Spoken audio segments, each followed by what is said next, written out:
Everybody, Joseph Varghese here, rulesforsuccess.com. I've got my buddy here, Tom Beal here. Tom and I go back about 15 years. We met through a community called the Marketers Cruise way back. I think it was around 2007 or so was the first time we connected. And then over the years, our paths connected again on the cruise and then also on in the world of marketing as well also that Tom's been immersed in. I'm pretty excited for this interview. Today is also National Leadership Day. We play with themes in the communities I'm involved with, and this is this is a fun theme for today because I've always seen Tom as being a leader of leaders with the things he's been doing over the years. He's a simplifier. He's been a Marine. We'll talk about that experience too as well. Also, his journey becoming a serial entrepreneur, online marketer, working with Michael Same, partnered Michael Same. Rich Chevron over the years and just doing all the unique things he's doing right now. So, Tom, how are you today in the Virgin Islands where you're at right now? How are you, brother? Joseph, life is amazing. That view behind me is the view outside on the other side of my computer, and it inspires me. You know, my sisters have lived here for about 18 years. So right when we met, a little bit before we met, they moved down here, and I'd come visit them on occasion, and we'd stop in on the Marketers Cruise. Every once in a while, the ship stops here. This upcoming one in 2025, January 2025, stops here in St. Thomas, one of the ports. But after a breakup of 12 years with, my partner of 12 years, we just decided that, we had about a 5-month discussion. Do we stay together or do we separate? And after that 5 months, we decided to part ways. And I came to that point of like, okay, where do I want to reside? South Florida is nice. I love it there. Mike Filsame moved a mile from where I used to live. So it was great to have Mike around. But the first person I called was my sister. I said, hey, if I came to visit you in St. Thomas, would I stay in your house or would I be able to stay in the cottage that she's rented? And it's rented for over 10 years. It just happened to be available. I said, well, it's not available anymore. Wanda and I broke up, so I'm moving to St. Thomas. And she's like, whoa, okay. So it was like God wanted me here. And now I'm here with my two sisters who've been here for about almost 18 years, maybe even more. So my mom birthed 3 children, me first. I was the first child in 72. My sister was born in 82. My other sister was born in 84. So I'm 10 and 12 years older than them. So my mother birthed 3 kids. And now all 3 of us live in St. Thomas.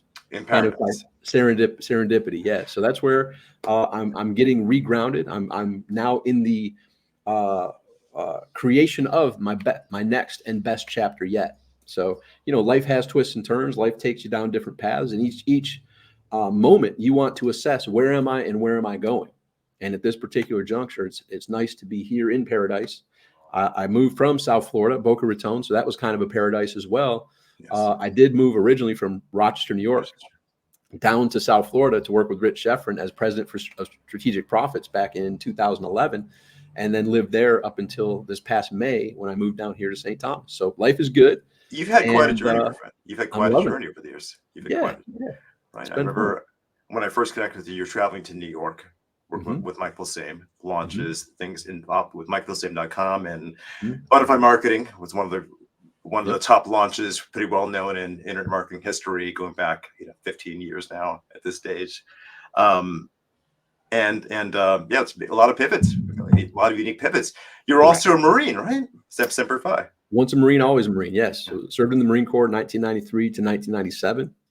And that's a whole nother journey. I was an honor man out of boot camp, meritoriously promoted 3 times in my 4 years.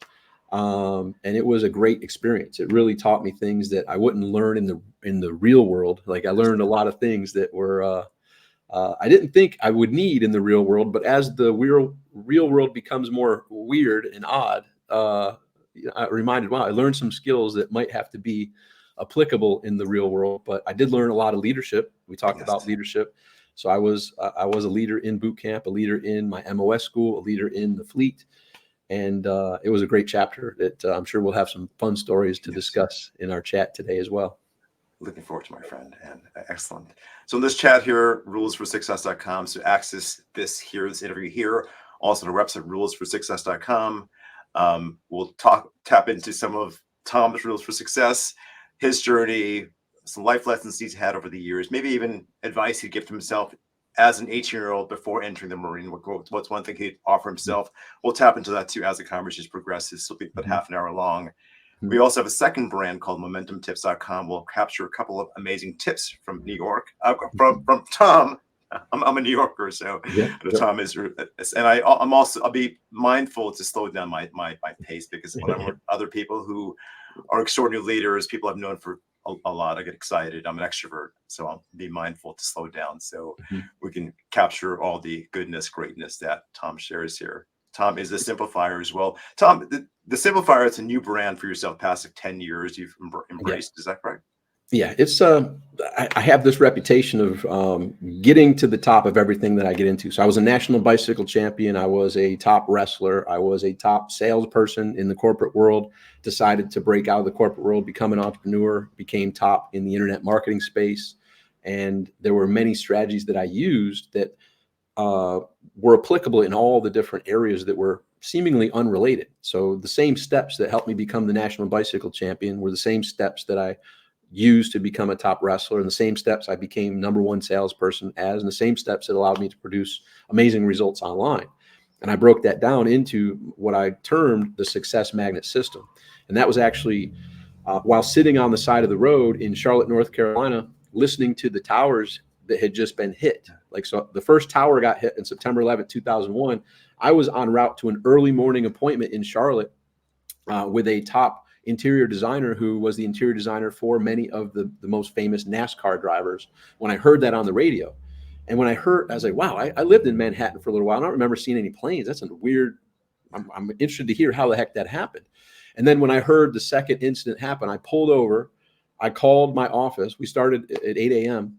Every day. And I called my office. I said, we're under attack. Everybody go home. They're like, what are you talking about? I was like, turn on the radio, turn on the TV. America is under attack. Yeah. And I sent them home. I sat on the side of the road and just was my one sister who's here, my sister Christy, called me and was telling me what she was seeing on the TV. And I'm listening, and I was just like, whoa, like what? Like, and I was just sitting there, and it hit me like, um, well, it hit me that you were not dead yet. It hit me that I was I was not immortal. I had an end time. Like I sat there just really assessing, and it really hit me in that moment. It was time for me to answer the question many people had asked me, Tom, how do you do it? Like everything you get into, you're at the top. And I would just give, I guess lucky, right place, right time. I would never give specifics. And so it hit me. It said, now it's time to answer the question many people have asked me for in my whole life since childhood. And I would just brush it off. I said, now it's time to see, is what helped me rise to the top, is that transferable to others? Am I able to share strategies with them that can help them go from where they are to where they want to go?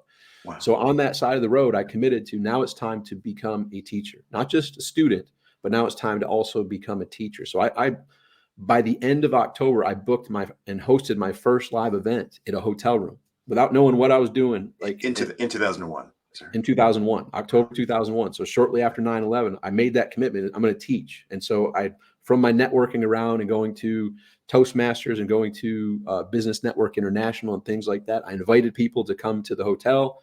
I hosted an event without knowing how to do it. And that's when it began teaching people, and it worked. Like I was able to help transfer what got me to the top to other people, get clear on where they are, where they're looking to go in their health, in their relationships, in their finances, and was able to make huge transformations in people. Incredible. So I've been that simplifier. And, working with Mike Filsame and working with Rich Sheffrin and working with all the most amazing, brilliant minds of today, yourself included, I've been fortunate to help clarify the complications. Like a lot of people overcomplicate this journey we call life, in my opinion. Yes. Yes. I help them get to the basics. The less is more type of like philosophy. Like, where are you and where are you looking to go? Stop overcomplicating it. There's a real simple path. Yes. If you're searching Yeah. for it, like, Yes. so it's really boils down to that clarity. And that's what I have, my gift is helping people find that clarity and also seeing a bigger version of them than they can see themselves. Like I'm kind of Yes. like the customato to Mike Tyson, saying you're the champ, you're the champ. And Mike explains, like, I'm just a thug from the city. I'm no champ, until Cuss's belief in him, and obviously Mike's physique and his work ethic led him to being the champ. but it took that person seeing that bigger vision for Mike. I'm that customato to even some of the really well-respected and highly successful people. I see that as a stepping stone to what's next. Like I see a lot of people that are super successful, tens of millions, hundreds of millions, that they're kind of like the high school quarterback that won states. And they're talking about, well, yeah, I won states. And, that one pass I threw, that touchdown made their high Living in school the past. quarterback. Yeah. They built the business.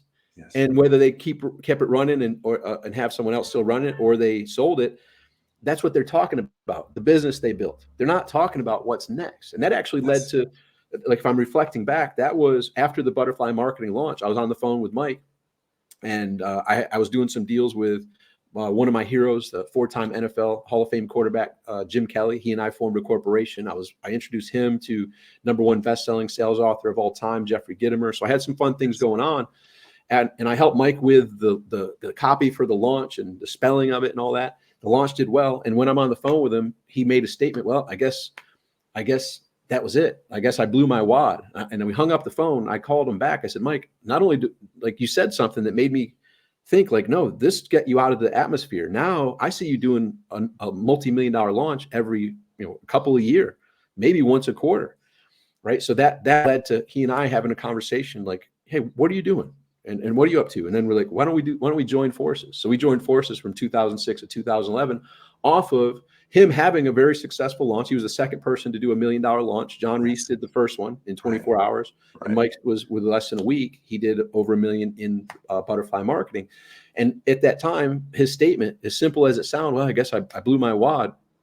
That kind of that high school quarterback feeling. I'm like, no. That was the escape velocity. Just like it takes the huge amounts of tank to get out of the atmosphere. Once you're out of the atmosphere, you don't need much fuel. This is your escape velocity, and you've got the talents. I foresee many launches. Well, it takes accountability. It takes partnership for you to have a vision, to see that, to remind a person that, hey, this is not it. There's more to this vision. It's more trajectory than just that. And so Mike's one example of many, but I can see that bigger vision to them. Like enough of talking about that. What's next? What's driving you? Right. So that's one of my gifts. Let's tap into some of your history, your journey. So I'm also not a big believer in reliving the past. Mm-hmm. However, the past is useful. The challenges make us stronger, as we mentioned too, one of the challenges of 9/11 and going through those experiences. You grew up in Rochester, right? Yep. And not the easiest childhood challenges, the divorces, parents, all of that, probably changing schools, all of that over the years. How did that shape you? And I'm a big believer that challenges really are necessary for us. Even for my kids to kind of have it easy in life, the challenges have made me a better person. Even going through 9/11, those experiences living in New York City made me a better person. Similar story to yourself as well. Also, shifting from the corporate world to being an educator, a leader from that point onwards.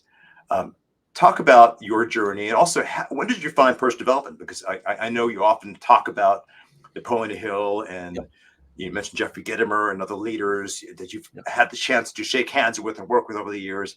Yep.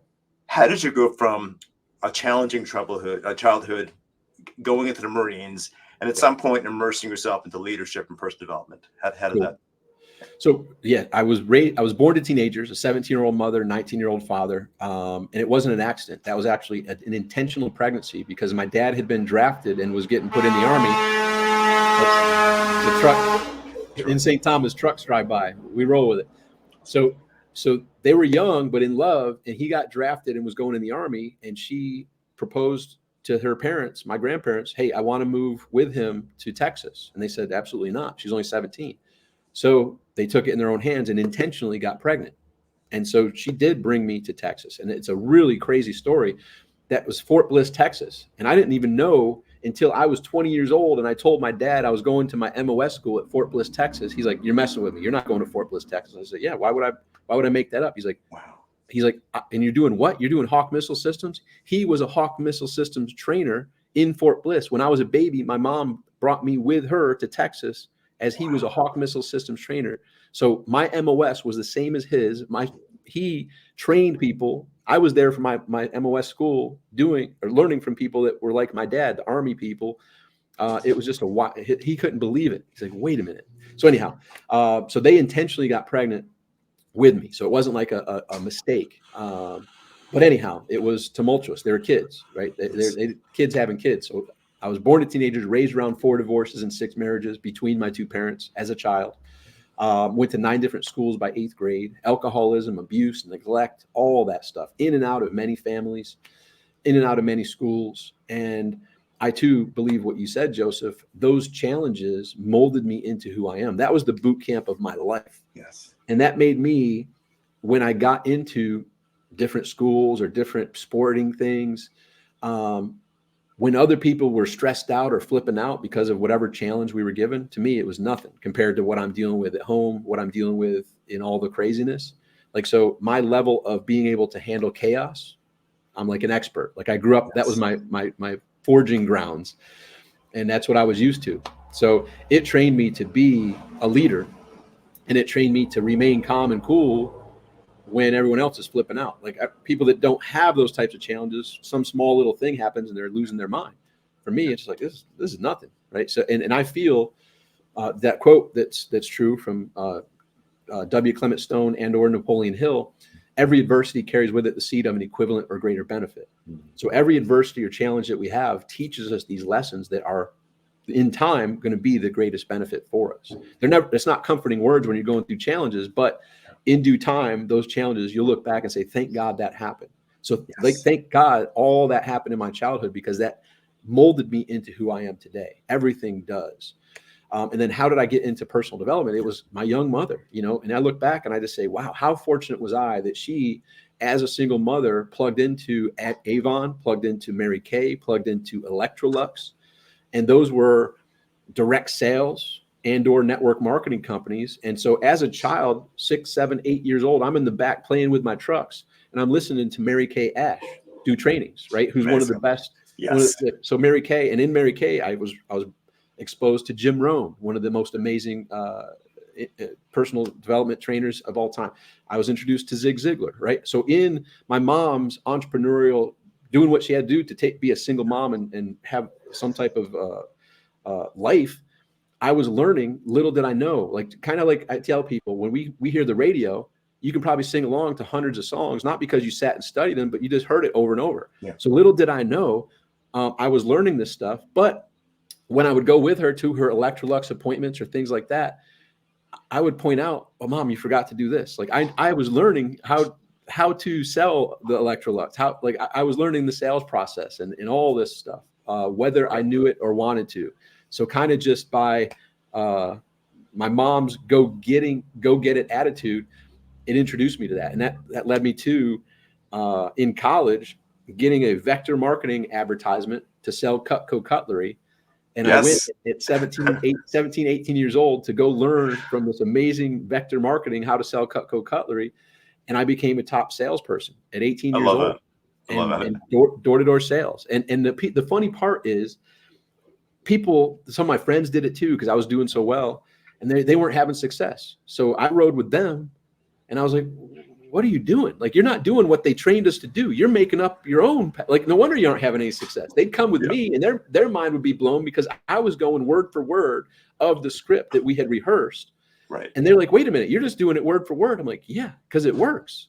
Right. And when you do it at that level, it's like an actor. When you go watch a movie, you aren't sitting there like, that person's reading a script. They're acting. They're in it Yes. emotionally. Like they've Exactly. rehearsed it to where you don't know they're doing the script that was presented to them. Exactly. They're like, so you Yes. become that presenter who takes it seriously and you believe in it and you give it your all. Like, so never act and do something that isn't in the people's best interest. But when you believe Yes. in a product or service and you hone a presentation, there's absolutely, of course, you'd want to have a script. And when Intentionality is everything. right, Intentionality, following form was everything. yeah. And now I also was exposed to Wayne Dyer, who now is in the moment. Like, so you can have scripts in appropriate times, but you also need to have the ability to be present and have Yes. the ability to improvise, adapt, and overcome. One of the lessons that I learned in the Marine Corps: plans that go out the window the moment they engage with the reality. Right? You got all these great plans, then you go out to the real world, and the real world slaps that plan around. Exactly. You have to have the ability to improvise, adapt, and overcome continuously, and be comfortable in your own skin to where you don't have to worry about what you're going to think, say, or do. You just trust that you are a kick butt problem solver. You are someone who cares about the people that you're dealing with, and you'll know the right thing to say in the right moment if you're fully present. And so you learn scripting, and you read and you study good information in, good information out. And so that's There's somebody in your life you modeled as far as having a high standard, like the whole Oh my value of goodness. playing Well, toward excellence. Who is that person? Your mom, perhaps? I'm sure. Zig Ziglar was like, but as older, in my childhood, my grandpa Harley.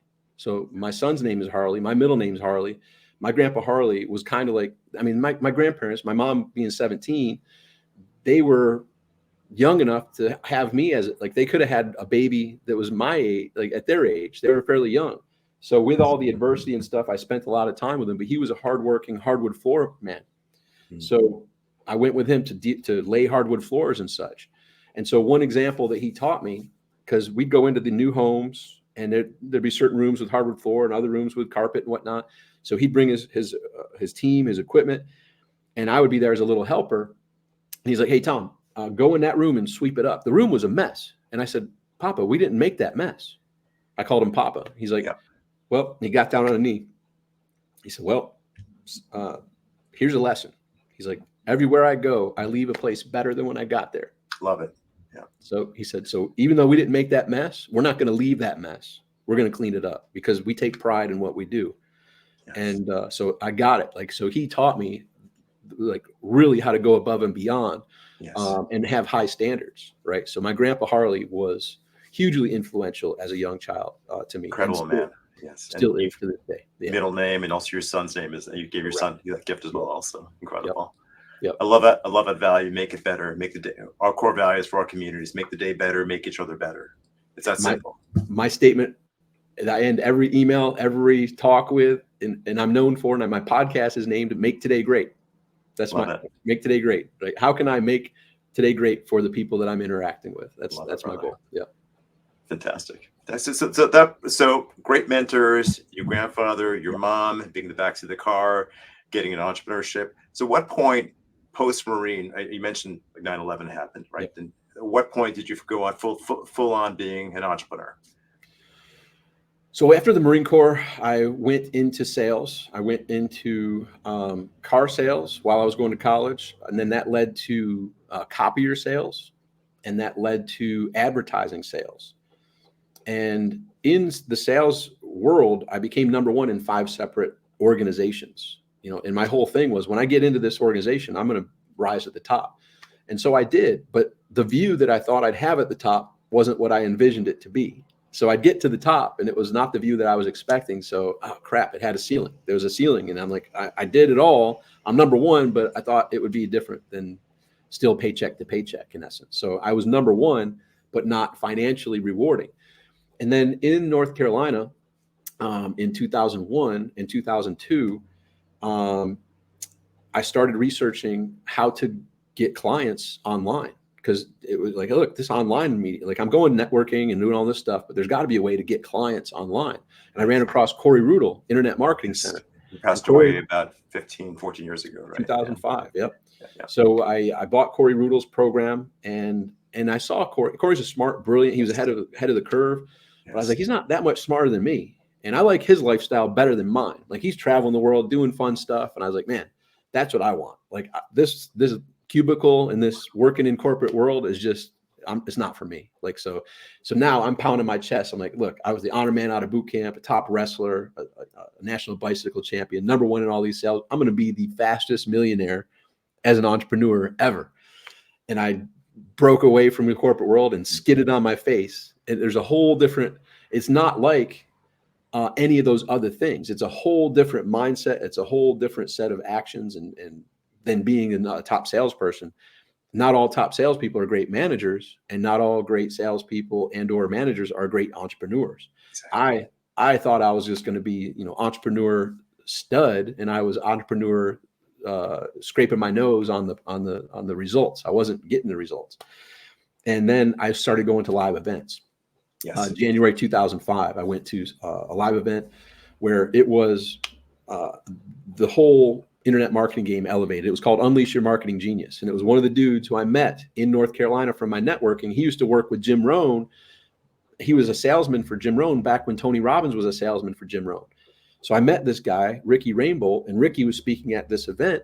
And he's like, yo, I got a ticket. Why don't you come as my guest? So I went to that event, and that's where I met Mike Filsaime, January 2005. And that's where I met many of the people that are in the movie The Secret. So I met John Assaraf there. I met a whole bunch of people. So anyhow, It was all the who's who of internet marketing was there, and that raised the tide of everybody, because it went from everyone having decent success alone on their own little islands to now collaborating and working together. Yes.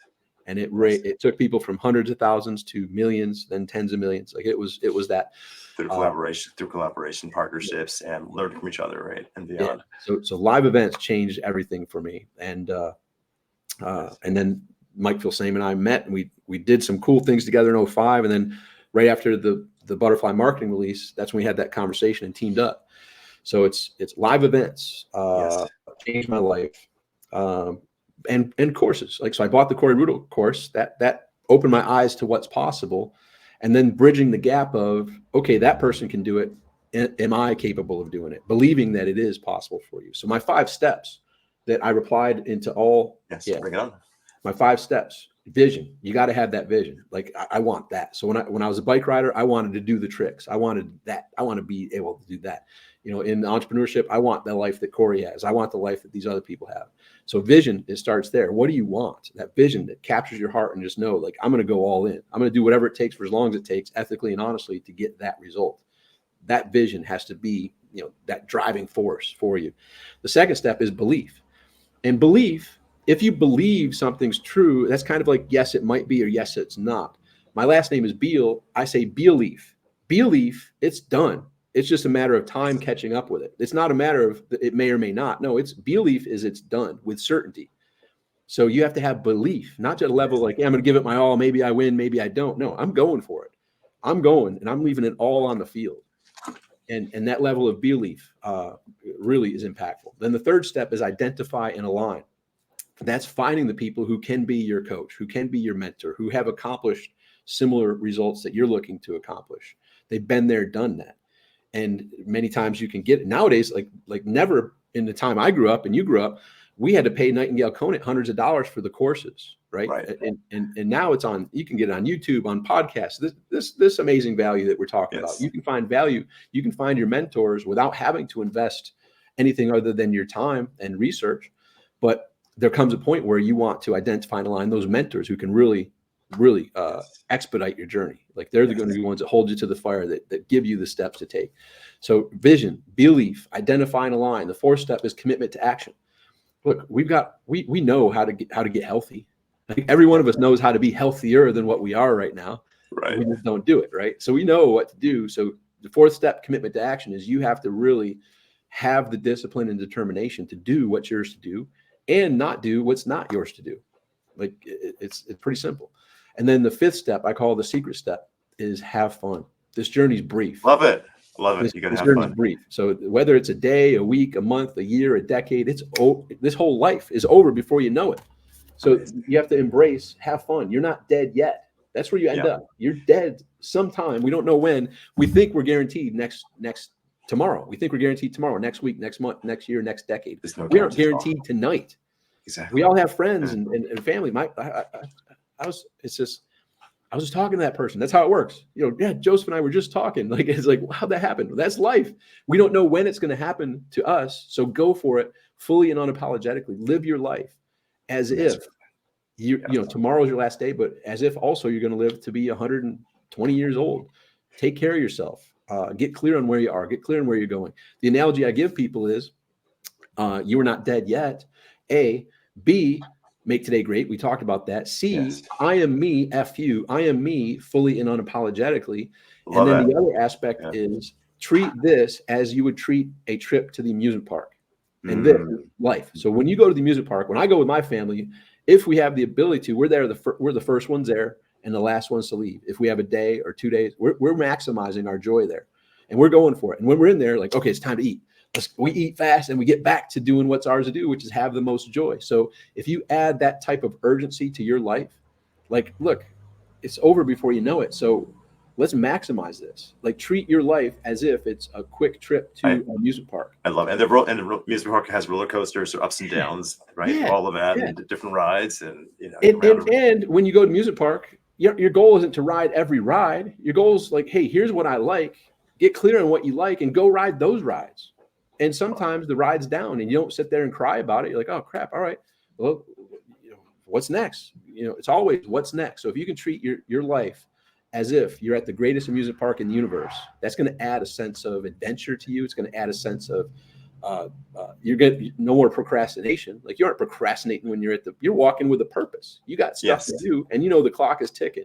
Time is our most precious and ever fleeting asset. I love that metaphor. Like, we often use games, like Yep. the game of life, Yep. sports, and like the amusement park is brilliant Yep. because play and joy, you bring people with you as well, also. So it's brilliant, man. And it's always what's next. What's next? At least when we're done riding a ride, like, that was awesome. How about this? How about that? Great. Which one next? What's next? What's next? What's next? If you can add that sense of urgency to what's next, it's a whole different journey that you're on in life. So Is your books launched already? Is that the book, or are you I launching have it now? trainings. I have trainings at youarenotdeadyet.com. Everything's at tombeal.com. But yes, I have lots of live trainings that I've given that go more in depth on that. Let me ask you a question. So you're one of the most generous Mhm. leaders people have ever met over the years. Like, every Mhm. encounter, like the last time I met you in person was in Marcus Cruise Park 2012. We had like breakfast together, and you've always been immensely generous in terms of how you show up in the world and adding value. I'm just mind blown by that. Like, Yeah. how that shows up. And I'm guessing the people around you, your grandfather, your Yeah. mom, the experiences, being in the marketing space, part of being a marketer too is adding value constantly, where you're going, being a speaker. What's next for you? So, what are you excited about doing? What's next for these next, Yep. you and I are about the same age too, for the next 10, 20, 30 years? What's next for you Yep. with all So of a this? lot of the things that we talked about here are going to be in the book. And in the book, thankfully, I didn't release it a couple years ago when I had it done, because I've since evolved it to where it's going to be quick, easy, powerful, hard hitting, to open people's eyes to a lot of the strategies that we talked about here, but more to help people leave it all on the field for this game of life. Right. Yes. And so this book is going to be like a lot of what's next is similar to what we talked about, but really hitting home with the "You Are Not Dead Yet" strategies and philosophies, and getting that book completed. And that's gonna, like, in a way, I enjoy Mark Manson's books. Yes. So in a way, this is kind of my casting the net wider, because in the know of the internet marketers and personal development, I'm a guy that is known and people reach out to, and I got a good following. But to the mass of the world, this is my next gift to the world, and it's really opening their eyes. And it really touches on also my own near-death experience. I was walking towards the bright white light. It was on September 11th, 1998, not the 9/11 we all remember, but 3 years prior, on a back road in Geneva, New York. Rolled the car 4 times, ejected from the sunroof, laying in a field for dead. Um, I now see someone laying in the field. I'm about 20, 30 feet above this person laying in the field. I now, I'm like, this is odd. And I recognize it's me. As soon as I recognize it's me laying in the field, now I'm pulled up and it's all bright white light. And I'm standing there confused, like, what's going on? I see my sisters, who I'm now here in St. Thomas with, crying at my funeral. And it really hurt. It was really painful. At the time, I was 25, so they were 15 and 12. Yeah. And so it hurt my heart to see them crying at my funeral. And then something or someone came up and put their arm around me, and all the fear and worry and confusion went away. And I was just home. Like, I just knew this was home at a level I've never felt any time before. Like, all is well, all is perfect. Incredible. And then, even though it's all bright white light, we turn 180 degrees. And now these huge doors are open, and it's blasting this bright white light. And we start walking towards the doors. Halfway there, I said, stop. This isn't how it was supposed to end. I know you had more for me to accomplish. Send me back. I woke up. I had been helicopter lifted from the accident site. My car went to the fatality lot. I wasn't aware there was a fatality lot. Wow. But in accidents, if the person dies, the car goes to the fatality lot. Mine went there, and they kept my license. So I showed up as a John Doe. And what I found out later is that particular area If the person's dead, they keep the identification on location. If the person's not dead, they put it on the helicopter. So I was a John Doe for about a day, almost a full day. My family was wondering where I was. My friends didn't know where I was, and I was in the hospital bed with a respirator breathing for me. And the doctors telling me after I got consciousness and the respirator out that I may never walk or talk properly again. I would just shake my head. No, I never. I had no idea about that. Oh yeah, Part of the journey. yeah, Wow. Okay. yeah. So that's part of my near-death experience, which solidifies that, like, look, this is my second chance. So my whole wish is to impart my lessons from having that near-death experience without having you to have a near-death experience to realize a couple things. One, I now know that I'm not going to die a second sooner or a second later than when it's my time to die. Right. That's just, I know that, and I'm okay with that, right? And I'm going to live fully and unapologetically until that moment. Also, I am invincible. I am, I'm immune to death until I'm not. There's like, death cannot reach me until it's my time. And now that doesn't mean I'm going to go jump off this thing over here. Using your proper discernment, my goal is to be here for multiple decades. Yes. But I know I'm not guaranteed it tomorrow. So I'm going for it fully and unapologetically.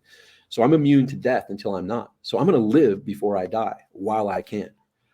Because I was there. That's part one. I also was there for my mother at 52 years old in 2007, diagnosed and gone of cancer in weeks. Then 2 years later, my dad, 56 years old, diagnosed and gone of cancer like that.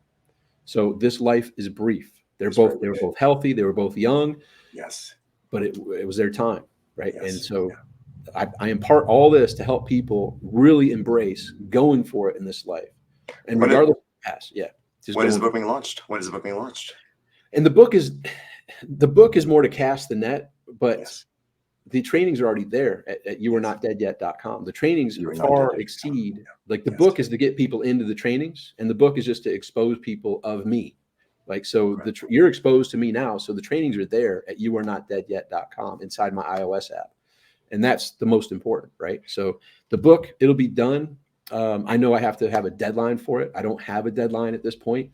And as you can tell, it's more of my gift to the people who are out of my sphere of awareness to share some of the things we're talking about here to a much larger audience.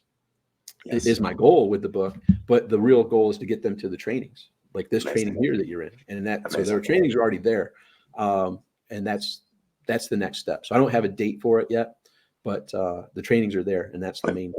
My next question, brother. So how has faith been integral to you in your journey? And I know recently too, with social media, I'm seeing your post more about that and how important it is. And, they're verses from the Bible. And I'm also a faith person, entrepreneur as well also. Oh yeah. So I'm just like, how has that, was it at that point back in 1998 when you're looking at yourself that something shifted? Or was it more in recent years you'd say that you just really embrace that there's something even beyond yourself out there that's in control here? The whole journey has been leading me to the answers. Like, I've been really curious to find answers, and I've really come to peace with everything unfolding perfectly and everything unfolding exactly. And that means I'm in only control of three things: my thoughts, my words, my actions. And I trust the discernment. I feel God speaks to me through my heart, and I trust my discernment does this feel right or not? And you know what? I just in every moment, stop, think, act.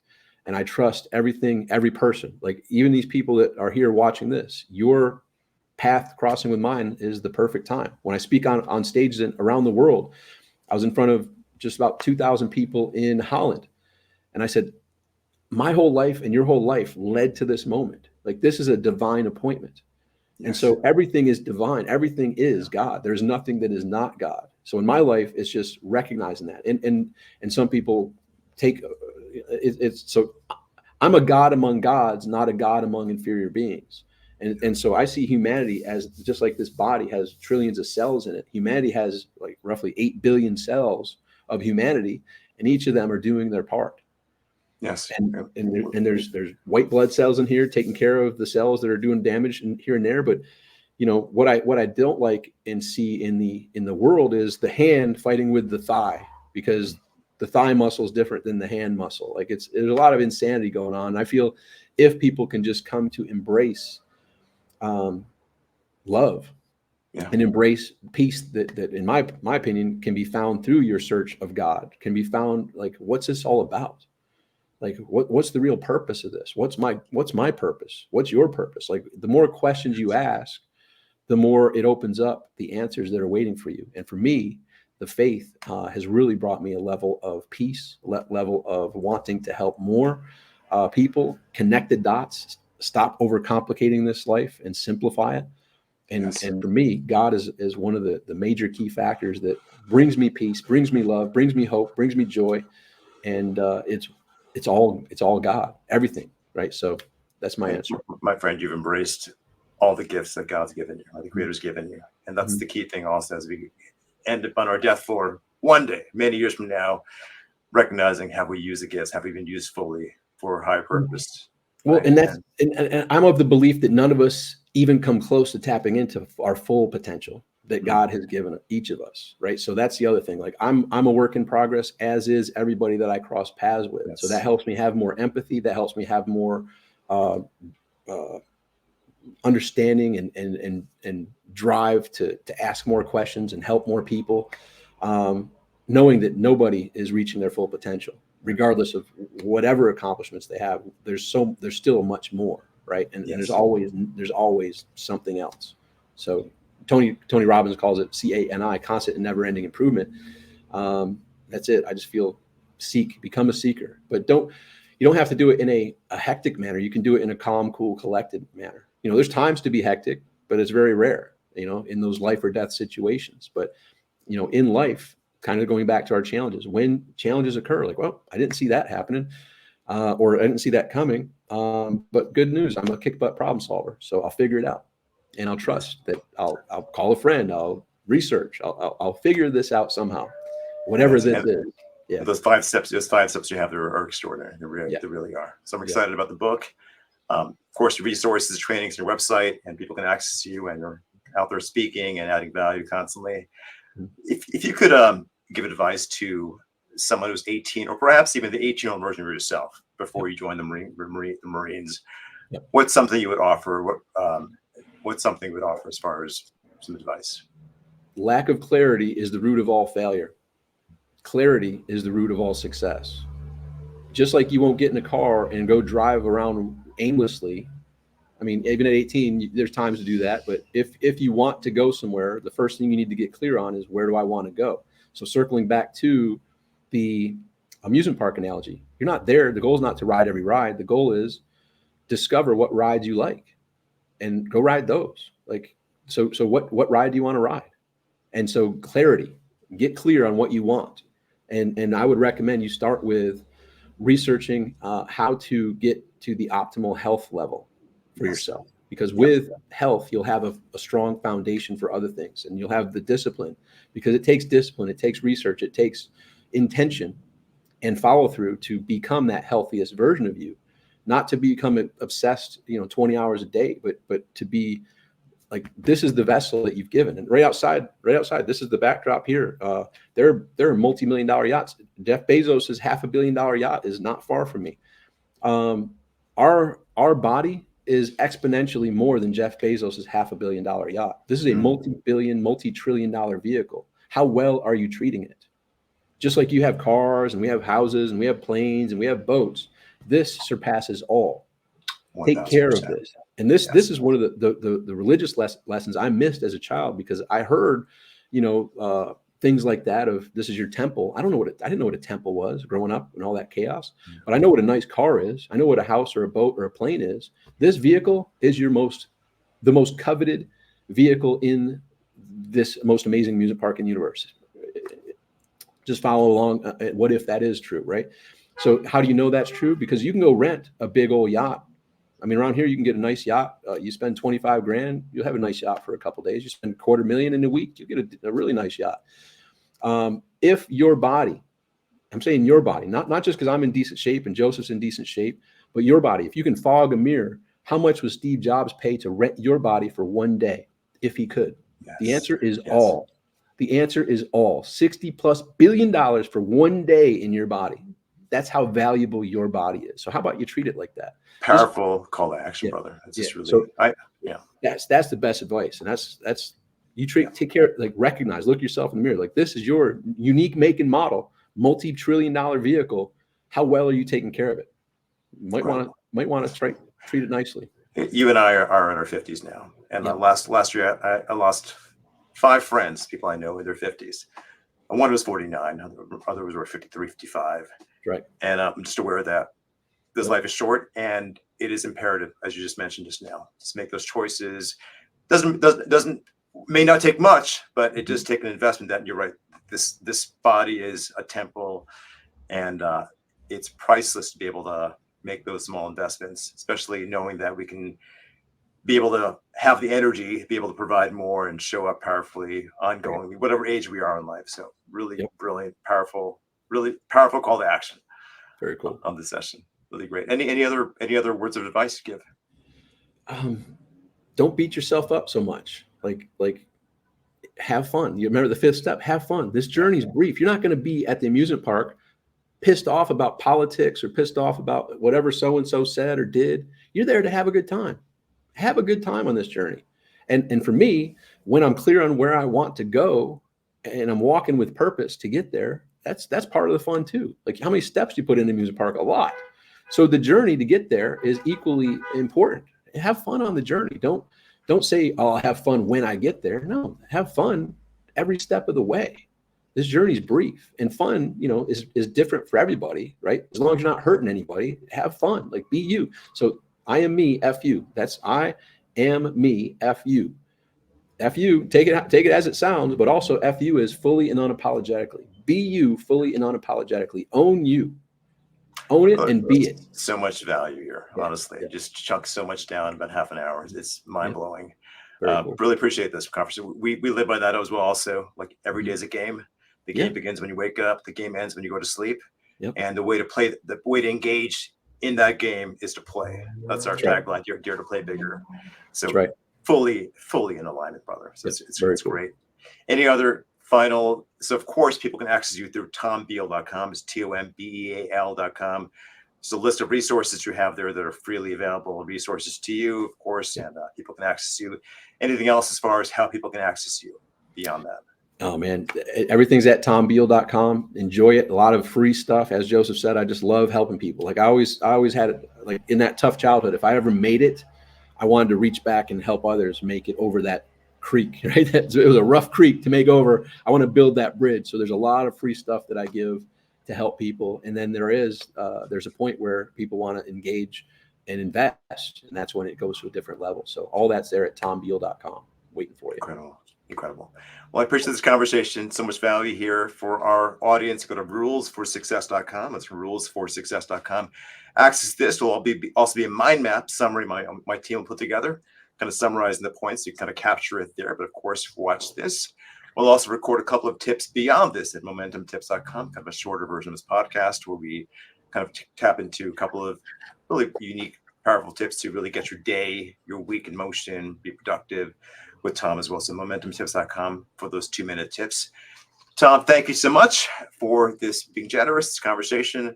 TomBeal.com for our audience, and rulesforsuccess.com to access this recording and much more resources there as well. So I appreciate this. Joseph. And